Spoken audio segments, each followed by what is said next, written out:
commodity prices falling everywhere. I don't think it's going to be a severe recession, John, but I think that we are in one of the most unique, unusual recessions with unemployment 3.6% and a strong labor market, yet demand and inflation is eating away at the purchasing power of the consumer. What is really going on? Are we in a recession or not? How would the Fed's correction measures affect me and my investments? These are but a few questions Americans are asking now. Unfortunately, the answers we're getting from the experts are even more confusing. Are the government economic policies really based on good economics or just politically motivated? Welcome to the Wealth Supremacy channel. Here, we make sense out of the avalanche of economic pointers, expert opinions, and market analysis, so you're up to date with key market situations. Our expert today is the investment mogul Kevin OLeary. Let's take a deep look into what he says about the Fed's economic responses and bold claims coming from Bitcoin influencers. If you haven't already, please take a second to subscribe, hit the bell icon, and turn on the notification bell. Trust me, you don't want to miss our next upload. Let's listen to Mr. Kevin. When are we going to hit peak inflation, Kevin? Have we? Well, we haven't yet, particularly if this Build Back Better bill prints another $400 to $600 billion and flushes it right into the economy. That's probably not going to be a good outcome for inflation because it's very inflationary, even though it's trying to be labeled as an anti-inflation bill. Anytime you print money, you get inflation. So we'll see what happens. That's got to go through the gauntlet in Washington. That's one factor. The other that's really interesting that has a lot of market watchers really scratching their heads right now because it's never happened before. You've got a situation of full employment that's like 3.4%, and yet at the same time a second quarter of GDP shrinking.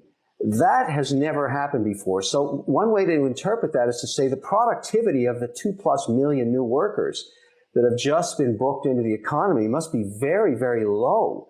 Or maybe they're not really working 8 hours. Maybe they're working less, but there's something not working to the traditional model, which is why I think it's giving Powell pause, because he has been job owning a more dovish Fed, having just done the 75 basis points. Even he doesn't know what's happening here, so he's data dependent. We've never seen this before. Never in the history of the economy in 200+ years has this ever occurred. So again, another sign that is not fitting with what everybody wants towards this recession, maybe. Okay, and you say towards this recession. So I know there's a debate out there of whether we're in it or not. I'm assuming for you, we're not in it yet? Well, the narrative towards the soft landing has changed so much in the last 8 weeks because just 2 months ago, nobody thought Powell could engineer anything like this. Yeah. And here we are. It's very hard to call this a recession when you've got full employment. And so is this working? So at least 50% of the pundits or the market now believes a soft landing is possible. And again, a lesson learned for everybody who thinks they can time the market is, look what happened in July. You've got maybe half of this year's returns came in 4 days. And so if you weren't in the market, you didn't capture that upside. And so it's impossible to time the market. You would have never guessed July would have been a good month, but it was. Jerome Powell, the Federal Reserve Chairman, disagrees with economists that money supply does not cause inflation. Kevin OLeary points this out to be wrong economics, because the move to tighten the screws on inflation using the anti-inflation bill that had just been signed into law would actually be counterproductive. There would be need to print billions of dollars to fund this act, thereby devaluing the dollar. This is not the first time Jerome Powell had been wrong. It can be recalled that in February he claimed the growth of M2 had no tangible implication on the general economics, but how wrong he was. We have since seen inflation rise from 1.7% to the astronomical height of 7.5%. Kevin says that this is the most paradoxical economic situation the U.S. has ever experienced. Usually employment drops as GDP declines. Instead, we have seen a resurgence in employment, and this makes him wonder how productive the workforce is. Because of this, it's impossible to say the United States is in a recession. Kevin disagrees with the financial pundits, and says that we are not yet in a recession. He also pointed out the fact that many financial experts were busy predicting economic gloom, that they did not even see the market resurgence that came in July. You can check out our videos with experts such as Cathie Wood, Michael Saylor, and a host of others as they react to the economic situation and make predictions on the future of the market. Help us decipher this, because like you said, we're getting this relief rally, but is it giving us a false sense of optimism, of hope? What's the truth? Well, the truth is in the earnings. And so far, everybody was waiting to see earnings completely blow up. Didn't happen. Many companies delivered, even the highly speculative tech companies, and we're more than halfway through earnings season, and it looks pretty good. Now, it's not as good as it was a year ago, but it's nowhere near as bad as everybody was forecasting that we would be in the height of a recession right now, and we're not.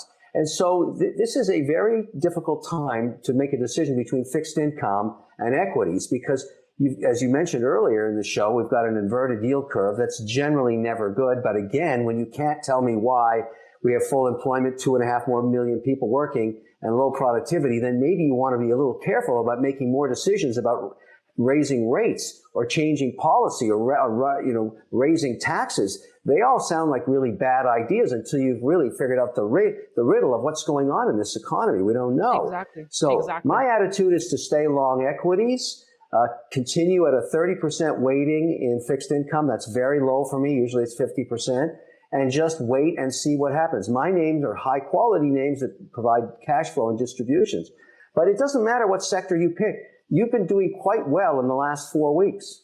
We've seen the Dow rally up 400 points, the SP 500 rally up, and the NASDAQ 100 saw an 11.76% raise last month. Things seem to be looking up, and the collapse many experts are predicting may not happen. While the future is still misty with a lot of uncertainties, we indeed have some victories that break through the fog. What do you think? Would things get worse, or are the recent market growths enough reassurance? What about Bitcoin and other crypto assets?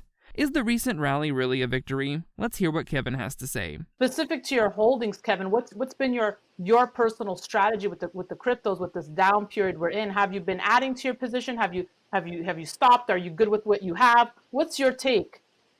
No, we took a hit. We were at 20, and then it grew up to 23%. Then it went down to 16% of the portfolio. I mean, it was really volatile. But I've always said, you're going to get this volatility in an ASN industry that's not regulated because there's no institutional bid.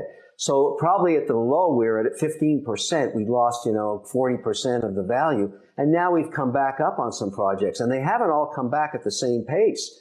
The big players, the big market cap names like Bitcoin, like Ethereum, like Solana, like Polygon, HBAR, in some cases we doubled down.